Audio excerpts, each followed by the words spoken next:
we're going to go ahead and get started because it's a little after 3. So I'm going to keep everyone muted just for now to cut down on background noise, but I'll make sure to unmute everyone so there's a chance to ask questions. So today is our June webinar, and we're going to be talking about gleaning. And first, I'm just going to go over some new resources that we have on the pantry about gleaning, and just kind of revisit some of our older ones up there.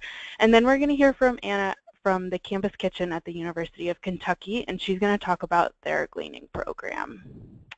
So first, what is gleaning? Gleaning is the practice of recovering crops on farms that would have otherwise been wasted, being left in the fields, and also recovering produce from farmers' markets. So why glean? It sounds kind of silly, right? Like, why wouldn't a farmer harvest all of their crops? So there are a few reasons that farmers don't want their produce. Kind of the biggest one is size and color. So grocery stores aren't going to want produce that doesn't look like how that produce should maybe look, like this carrot here that our Old Vista Madison is holding. Produce can also have funny shapes and colors and they won't sell. It can have blemishes from weather.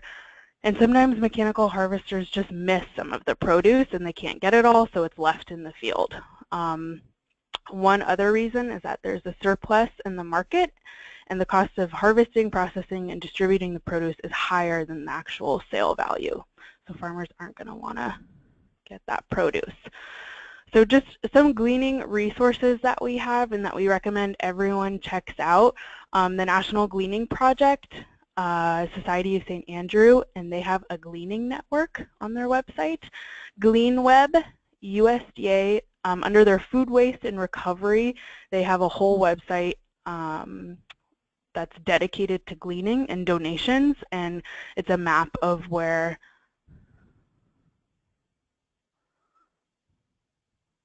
can everyone hear me? I just want to, okay. So just to remind everyone that I muted everyone, so to cut down on background noise. So if you have a question, you can type it to me in the chat box.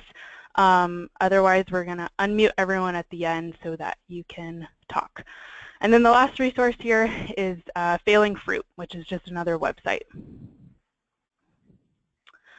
And so we have some of these gleaning resources up on the pantry, which I'm going to show you guys here. So hopefully everyone is familiar with the pantry, but if not, you can go ahead and send me an email and I'll give you access to the pantry. And the pantry is awesome. It has so many resources, but we have some specific gleaning resources. So if you go under programming and go down to gardening and gleaning, and then you click on gleaning, and then up here we have just some other resources, but we just added these gleaning resources, which some of them I just went over quickly. So it's a beautiful document that our America Vista Emma put together, and all these links are super helpful. I'll just click on one to show you. So this is Citizens Guide to Food Recovery, it's a USD PDF, and then this is like the USD website that I just mentioned, and GleanWeb. So some really great resources that are just going to kind of give you some more information on gleaning, and it's also going to show you maybe some farmers markets or other areas that you can actually glean from in your community and your network. So make sure to check those out up on the pantry. And now we're going to hear from Anna from the Campus Kitchen at the University of Kentucky. So let me just unmute. So Anna, if you're ready. Okay, great. Do we have a screen share set up? Yes. All right, so you should be able to do it now.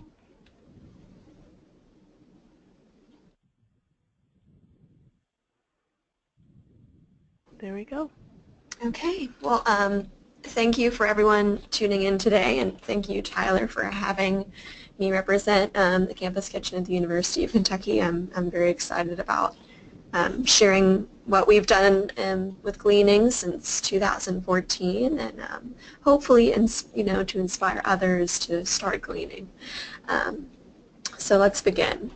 I wanted to start off my talk with this quote from Wendell Berry, who's from Kentucky, and he actually taught at the University of Kentucky for a while, and he's known for a lot of his writing. And he's been a very important figure in agriculture. And he says here, eating is an agricultural act. And I believe that this perfectly describes why we started gleaning. And, just food in general. I mean, we never had a lot of processed food. I mean, our food started from the earth. It started with farmers. It started with people wanting fresh produce, and that's how we've survived. And I feel like as a society we've moved away from a lot of fresh, wholesome ingredients to a lot of processed foods, which is something that we wanted to do with, here in Kentucky, is focusing on that. So Tyler already mentioned a basic definition of gleaning, so I won't necessarily go over that. But let's talk about why we should glean and the importance of reducing food waste, especially produce, because it is so time sensitive. We would like to increase whole food consumption among people who are less fortunate, and try to encourage them to stray away from cheaper, highly processed food alternatives. And also Hey, Anna. Yes. Sorry, I'm going to interrupt you really quickly. I think your screen might have frozen. Oh, okay. It's still, or maybe try, there we go. Okay, let me try it again. All right. Now we're on the right slide, I think. Okay, great. So like I was saying, we also want to use gleaning as a chance to educate people about how to cook a tomato or how to cook an eggplant, or things that a lot of people don't necessarily interact with on a daily basis. And then along with that, the nutrition behind everything. At UK, these are our main goals for Gleaning. And through Gleaning, we've established quite a few more community partners, because Gleaning has actually increased a lot of the food we've recovered. During the summer months, this is our primary source of food, mainly because, yes, fewer students are on campus, but we have such a great long growing season in Kentucky, and we're able to get a lot of produce for free, and it's remarkable. And then through that, we increase awareness of our organization as well, and we're able to interact more with the Lexington community. So we have partnered. We're lucky to have an actual research farm and then a club, so we can work directly with UK faculty, staff, and students. So our research farm is just a few miles south of our campus, and I think it's 66 acres, maybe even more of. Hey, Anna. Sorry. I'm sorry to keep interrupting you. I think the slides are off from what you're talking about. So if you maybe go into view slideshow mode and then change it that way. Okay.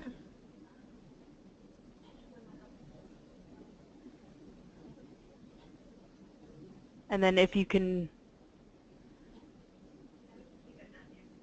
okay. So you're on our partners, right? Yes. Yes. Okay. So, Cool. Sorry. oh no, it's fine. Let me know if it happens again. Okay. So we're lucky enough to have two organizations that are our own from our campus, and that's our research farm, which I said, plenty of land. The majority of food that's grown is organic and GAP certified, which I'll talk about later.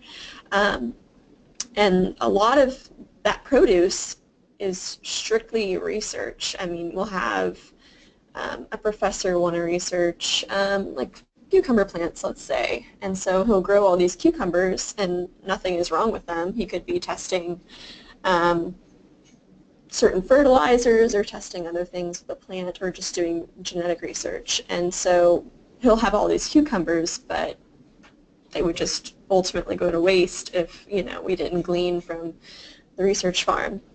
And the Horticultural Club actually uses produce for their own funding. And so they have a farmer's market every week, and usually there's a lot of produce left over from that, so we'll be able to glean from them. And they actually garden in greenhouses, so we're able to go year-round for the most part. And then outside of the university, we partnered with Glean, Kentucky, and that's a local nonprofit, and it is they have actually gleaned from South Farm, which is the horticulture research farm, for a while. And so we were able to get in touch with them, and if they ever glean from like a farmer's market or a restaurant or someone that we're not directly partnered with, we're able to get food from them as well. And then we're really lucky to have gleaned over 1,000 pounds of fresh produce just in the last 2 years, and I would love to see that double or triple within the next 2 years, especially if we reach out to community garden organizations and other people who are utilizing green space in the Lexington community. And did the slide change? It's still on our partners. Okay. There we go. Okay, is it fine if I just stick with this setting? I think we'll all probably see a change if I don't put it in. Yeah, I think that's good. Okay. So before you start gleaning, there are a few things you need to consider.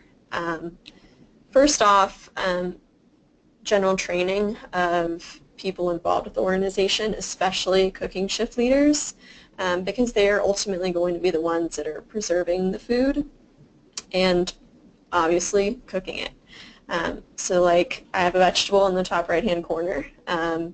If people are allowed to speak right now, I'd love to hear what they could, what their guess is about what this vegetable is. You could probably just answer in the chat section. But we can go over that later. But a lot of people would see that and be like, I have no idea what this vegetable is, how to prepare it. And so that's right. It is Romanesco, and it's a member of the brassica family. It's I kind of like to call it like a good tasting broccoli. It's a little sweet, very tender, very easy to cook, and so it's it's a vegetable that you can get from farms, and a lot of people are not familiar with it. So you want your cooking shift leaders to be prepared for the unexpected and be prepared to, maybe like grab their phone, get on the internet, figure out what this is, how to prepare it, and then teach your volunteers about the vegetable, and then they can spread what they know as well. Another thing to consider is once we gleaned a ton of herbs. I mean, it was ridiculous. So I had my volunteers actually hang them up in our pantry and dry them, and then next week we took all the leaves off the thyme and saved them in plastic bags and jars so they can be for further use. Another thing to consider is where you're located in the country and how long your growing season is, and especially like if your state or area has a particular agricultural product that's important or that you're known for. So like everyone knows like Georgia peaches, well maybe you could do fun activities based on peaches and maybe do like an ice cream or muffins or pie or just fruit salad, keep it healthy, keep it simple, but teach people like why peaches would be important to the area. Also keep in mind gleaning does not occur year-round, so make sure that you're not going to go visit a farm and waste time going there when there is nothing to take. And then also be prepared for a lot of inconsistency. You could easily receive a lot of one particular vegetable, and you need to be prepared on how to store those, whether you want to freeze them or puree them and preserve them for like tomato sauces or other pasta sauces, or soups even. And then you also want to consider, okay, well, do we have enough storage space for all this fresh produce? We froze a lot of what we got, mainly because we don't have the volunteers or the locations and service sites to go to, especially during summer months. So it's really nice to have kind of a nice stock of resources throughout the school year. We'll make a lot of stir fries and pasta dishes and just roasting vegetables because it's an easy, healthy, simple way to feed people. And so to start off with who you might want to contact. Some universities are very strong in agriculture. We're lucky to be a land-grant university, and so we're able to contact a lot of people within agriculture. Some colleges and universities do not have that ability. But even if there's like a university nearby, you could contact. Partnerships are a wonderful thing to establish. Also look into community garden organizations. We have a local one called Seed Leaf, and I would really like to work with them in the future, possibly to get some community gardens on UK's campus for students to use. Also, botanical gardens or arboretums. Some of them also have community gardens, and I would contact them and see if they have them and if they're willing to provide fresh produce, or maybe see if you could start a program with them and maybe get some raised beds or just some simple pots. It doesn't have to be a giant a giant garden by any means. And also research farms and CSA programs. I remember hearing about friends who have CSA program, that they subscribe to a farm, if you will, and they'll get so much produce, and there's always going to be produce left over at these farms that goes unused. So that would be an excellent way to reach out and get some extra produce for your kitchen. And then the obvious farmers markets, food banks. You might have some gleaning organizations that you can get in touch with. We're really lucky to have Glean Kentucky because they're very organized and on top of things, and we can easily get extra produce if we need it. And another thing to consider before you might start gleaning is ask the people you're serving and make sure it's something that they're interested in. And also, if they are interested in it, see if you can have some additional programming from that. So maybe start a community garden workshop. Bring in maybe some local chefs and have them maybe teach some cooking classes, especially chefs that are really into like the farm-to-table movement. Also ask them what foods have they never tried before. Or ask them about foods that are new to you, because they'll probably be new to them. So like Romanesco, that was a pretty crazy one we encountered in the past year. And then it's also a great way to teach nutrition and just general well-being, exercise, being outside, getting your hands dirty in the garden, learning what to do when you get a bunch of produce and not to be overwhelmed by it, to embrace it and be like, hey, this is a great thing. And then asking them about their shopping preferences and seeing if we can make a change in that part of their lives. Another thing I would find really helpful is food preservation courses, whether it's canning. You can do some crazy things, maybe make some kimchi with your kitchen, and like I said earlier, community gardening. I also thought of this the other day, is pick your own. A lot of people, that's such a fun summertime activity, and I feel like a lot of people don't utilize that, whether it's the cost or transportation, um, or just being able to store produce. But I just think it'd be a really fun kids activity. Just, take them outside to a farm that we glean from and have them pick berries, and it would just be such a fun event to do with kids. And then also take an opportunity to learn from your farmer. And this is more for Campus Kitchen staff and members, more so than like a weekly volunteer. But ask your farmers questions. There's a lot of uncertainty and a lot of there's not a lot of education about agricultural practice, whether it's handling the food, learning about things that might plague a crop, some microbiology. What does it mean to be organic? What exactly is a pesticide or an herbicide? What is a GMO? Those are a lot of things that our country does not really know about.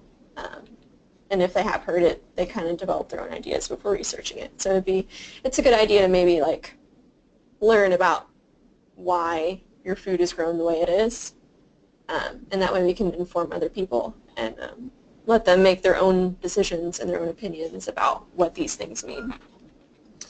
And again, that just goes along the lines of every time you share a piece of information with someone, you're not just spreading that to one person. It's gonna spread throughout the community.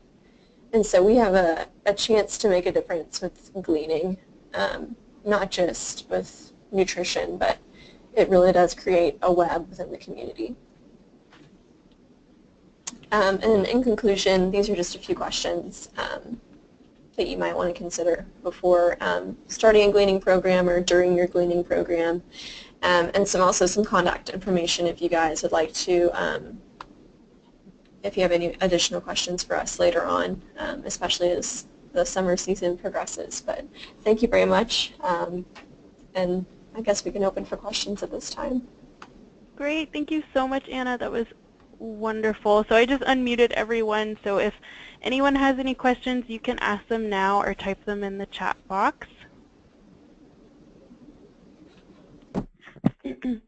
Hi, Anna. This is Emma. I'm the America Vista here at the DC office, and I was curious, the partnership that you made with Glean, Kentucky, my first question is, can you explain a little bit more about the organization and how that partnership was established? Right. So I believe that we actually had some volunteers with Campus Kitchens talk to us about Glean, Kentucky. I was not in a leadership position. I was just kind of a steady volunteer, so I was not in the actual process of getting in contact with Glean, Kentucky. But they recently had someone on staff that's actually coordinating all their external partnerships, and so he has been my main contact. His name's Todd Johnson. You can find him on Glean Kentucky's website. And so I've been doing a lot of coordination with him, and he'll text me and be like, hey, we have produce here. Can you send someone to pick it up? When can you send someone? And I don't know how, like paperwork and stuff like that, I'm not sure how much, if there was really any of that involved with getting a partnership with Glean Kentucky. But that's about all I know. We'd have to dig a little deeper within the organization. It might be an alumni from UK that knows more about how the partnership got started. Cool. I have a question to kind of piggyback off that.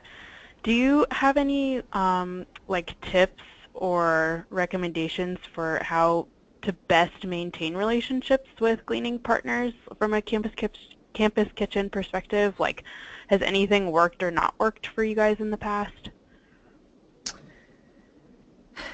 I've noticed that it can be a little stressful if you don't have some volunteers or leadership team members readily available. Because, usually they'll say, okay, we have this time slot for you to come pick up produce, or there might be a middleman involved where we have to contact South Farm and be like, hey, can we come over now and get this produce? But we also, Glean Kentucky, we didn't just use them for vegetables only. They did their own gleaning project a while back in partnership with Whole Foods, and they did this giant pumpkin pie bake-off. And so we actually volunteered with them to help them with their organization, and they actually send members to come cook with us or recover with us. So it's become very integrated, and we've been able to interact with members of their organization as well as vice versa, them interacting with us. And I'm hoping that we do a lot of additional programming with them, just because they've been such a wonderful resource for us the past 2 years. That's great. Thank you. Does anyone else have any questions? So Laura, I was just going to mention that a lot of campus kitchens also find it really helpful to make sure they always have the donation receipts to provide to the farms, so that farmers themselves can then claim that on their taxes, just as you would with your other food donors. Right, and that's another pro if you're having a difficult time establishing a relationship with a farmer. Yeah, good tip. Thanks, Laura. I have one more question. Anna, fine. can you kind of talk about your first steps that you take if you get a really obscure vegetable, or if you get a bunch of something that you don't normally cook with, and how you kind of decide what to do with it? Right. So let me think of a good example. So I don't want to keep going back to Romanesco, mainly because that was a pretty wild thing to see. I love to cook. I was a cooking shift leader last year and absolutely just love it. I do not shy away from any weird vegetable, and I love to go around farmers markets and be like, hey, what's this? And hey, what's this vegetable? How do you cook it? But I use my phone as a big resource. I have a lot of recipe apps like Yumly and other resources like that. I use a lot of, they'll have a lot of free resources online, especially cooking on a budget and those types of things, because I feel like if I cook something that is very simple to make and does not cost a lot of money to make, I'm able to share that recipe with people we serve the food to. You don't want to do a very elaborate dish with a vegetable that might be very time-consuming and sometimes very expensive, especially if you're using certain herbs, especially like saffron or something crazy that costs a lot of money. But I use resources that people we serve to would use themselves. And I think that also keeps me very aware of my interactions with others, and to make sure that I'm not going to go over their heads about something or appear more privileged or any sort of misconstrue the situation, I guess. Definitely. That's great. Thank you. Does anyone else have any questions?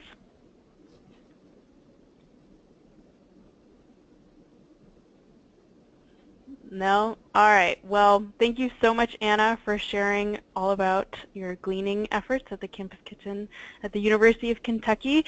And if anyone has any questions for the University of Kentucky, like Anna said, the contact information is right up there on the screen, Amanda's email, and just a general email. And then you can follow them on social media and look probably at all the wonderful produce that they glean.